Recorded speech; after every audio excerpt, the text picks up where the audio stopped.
born, we're going to be treated as equals, equal American.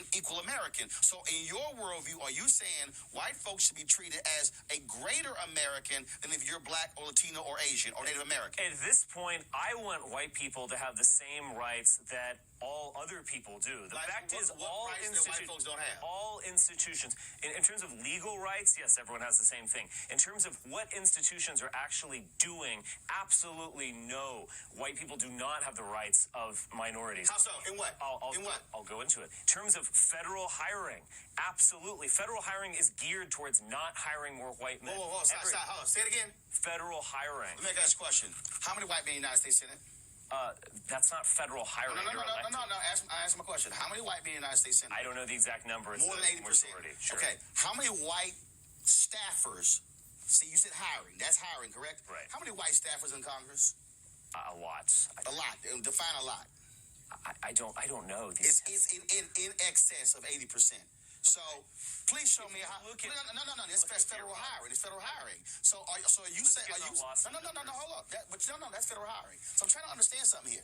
You said like all of a sudden, oh my goodness, it's so rough for us. Do you think that affirmative action is not at play in federal hiring? Actually, hold on. Every wait a minute. department on down. Actually, give me a break. Actually, do you know what the greatest affirmative action policy was in this country?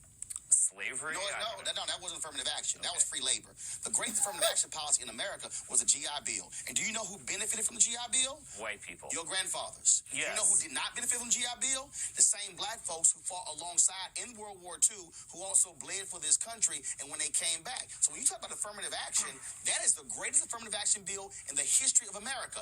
Do you know who's benefited greater from affirmative action policies? First of all, who created affirmative action? White people, probably. Okay, President Richard Nixon, right. 1969. Arthur Fletcher was there as well. Who is the greatest beneficiary of affirmative action? The greatest beneficiary? I would say African Americans. That's a lie.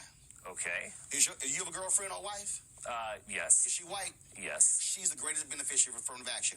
White women have benefited more from affirmative action than anybody else in America. That's a fact. Sexist here, Martin. No, it's not sexist. That's a fact. So the fact is, when you say affirmative action, white folks. Might be the case. No, it's not might. White women have benefited from affirmative action more than any other group. No. So when you're saying, oh my goodness, affirmative action, why should I be getting hired in the federal government? That's a lie. That's fine. Look, this is what I'm saying. Let's look at Silicon Valley. Every spring, these big companies, Apple, Google, Facebook, will release diversity reports. And they will basically say, we are focused on not hiring white men. Really? Yes. That argument was the perfect example of what happens when you just get on TV and just start fucking talking.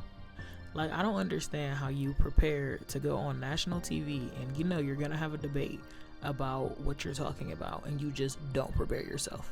Because if you're gonna use affirmative action, you better at least know the history behind it.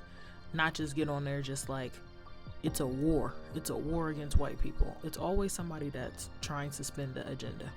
Because saying it's a war on white people is just, it's mind-blowing. Because when you ask how, they just start giving bullshit ass opinions.